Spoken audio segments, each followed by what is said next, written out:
Hello, good afternoon class. International marketing paper में आज हम यूनिट नंबर 3 शुरू करेंगे, जिसका नाम है प्राइसिंग, मूल्य निर्धारण अंतर्राष्ट्रीय स्तर पर। आज हम पढ़ेंगे अंतर्राष्ट्रीय स्तर पर मूल्य निर्धारण किस प्रकार से किया जाता है और मूल्य निर्धारण को प्रभावित करने वाले तत्व कौन कौन से होते हैं। सबसे पहले मूल्य निर्धारण के अंतर्राष्ट्रीयकरण के बारे में पढ़ने से पहले हम ये समझ लेते हैं कि मूल्य निर्धारण क्या होता है। हम ये अच्छे से जानते हैं कि मूल्य या कीमत किसी भी उत्पाद या सेवा का वो मौद्रिक मूल्य होता है जो विक्रेता क्रेता से प्राप्त करता है, यानी कि सेल्समैन को अपने उस उत्पाद के बदले में जो अ, अपने उत्पाद या सेवा के बदले में जो मूल्य प्राप्त होता है विक्रेता को, वही उसका मूल्य माना जाता है। Pricing is simply the money charged for a product or services. It is everything that a customer has to give up in order to acquire a product or services. Product या सर्विस के इस्तेमाल करने के बदले में जो वस्तु या जो मूल्य दिया जाता है वो प्राइसिंग में शामिल किया जाता है। The pricing is not the same thing as cost. लागत और मूल्य में अंतर होता है, इन दोनों को किसी भी तरह से हम एक नहीं मान सकते। Pricing is the one of the most important business decisions. मूल्य निर्धारण को व्यापारी निर्णयों में सबसे महत्वपूर्ण निर्णय माना जाता है। अगर हम सामान्य शब्दों में कहें तो मूल्य निर्धारण वह कार्य या प्रक्रिया होती है जिसे उत्पाद के विक्रय से पहले तय किया जाता है। हम अगर एक छोटी सी शॉप पर भी जाएंगे और किसी प्रोडक्ट को पसंद करेंगे तो उस पर रेट टैग हम हमेशा लिखा हुआ पाते हैं, और इस रेट टैग के ना लिखा होने पर वो उत्पाद दुकान वाला हमको सेल नहीं करता है। वो ये कहता है कि मैडम अभी इसकी रेट फिक्स नहीं की गई है, तो ये अभी प्रोडक्ट बिकने के लिए रेडी नहीं है।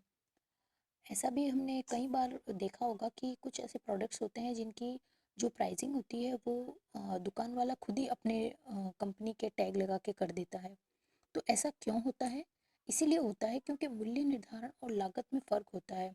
कोई भी प्रोडक्ट उत्पाद बाजार में बिकने से पहले उसका मूल्य निर्धारण बहुत ज़रूरी होता है, और इसके मूल्य निर्धारण यानी कि उसके वस्तु के मूल्य को तय करने से पहले उस वस्तु के प्रभावित करने वाले घटकों के बारे में अच्छे से समझा जाता है। Pricing is the value that is put on product.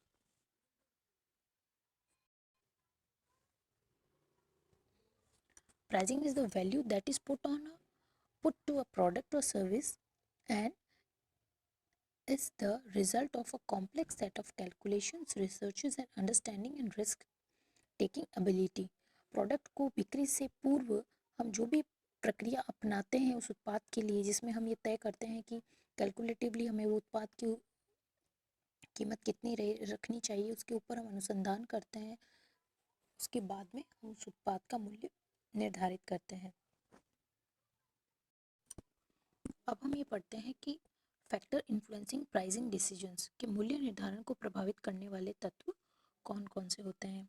जैसे कि आप इस चार्ट में देख सकते हैं कि इसको हम दो पार्ट्स में डिवाइड करके भी पढ़ सकते हैं और सबको एक साथ भी समझ सकते हैं, लेकिन बेसिकली इसको दो पार्ट में डिवाइड किया गया है। एक होता है इसका इंटरनल पार्ट और एक होता है इसका एक्सटर्नल पार्ट।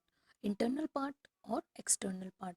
इंटरनल पार्ट में यानी कि वे आंतरिक कारक जो किसी भी उत्पाद के मूल्य को प्रभावित करते हैं, यानी कोई भी उत्पाद का मूल्य निश्चित होने से पहले कौन कौन से फैक्टर्स उसको इफेक्ट करते हैं जिसके कारण उसका एक निश्चित मूल्य निर्धारित किया जाता है। तो सबसे पहले उस उत्पाद की लागत। हमें अच्छे से मालूम है कि अगर कोई दुकानदार एक उत्पाद बनाने में 100 रुपये खर्च करता है तो उसकी बिक्री पर लाने के लिए वो लागत से अधिक ही मूल्य वसूल करेगा। ऐसा तो नहीं है कि उसने 100 रुपये में बनाई और हमको 90 में देगा। लॉस खाकर तो वो व्यवसाय ही नहीं माना जाता है जिसमें हानि ज़्यादा हो, या हानि उठाने के उद्देश्य से किया जाए व्यापार व्यापार हो, ऐसा तो हो नहीं सकता। इसलिए उसकी लागत, कंपनी के ऑब्जेक्टिव्स, उसके ऑर्गेनाइजेशनल फैक्टर्स, उसके जो संगठनात्मक कारक हैं, उसकी जो मार्केटिंग मिक्स यानी प्रोडक्ट से रिलेटेड जितने भी स्ट्रेटजीज होती हैं, और प्रोडक्ट्स के जितने भी डिफरेंशिएट्स उस प्रोडक्ट के लिए वैरायटी, इनोवेशन, रिसर्च की जाती हैं, वो सारे तत्व उसकी प्राइसिंग को इफ़ेक्ट करते हैं। अब नेक्स्ट आता है उसके एक्सटर्नल फैक्टर्स।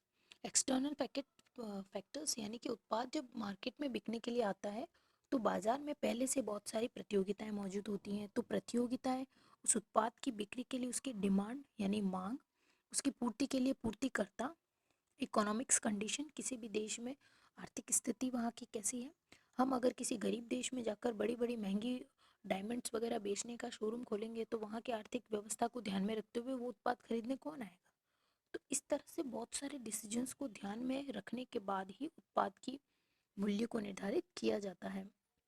नेक्स्ट आता है वहाँ की ग्राहकों की पसंद, कंज्यूमर्स कैसे हैं और वहाँ की सरकार ने क्या क्या परियोजनाएं या नीतियाँ बना रखी हैं। ये सभी प्रकार के जो कारक होते हैं वो मूल्य निर्धारण को प्रभावित करते हैं।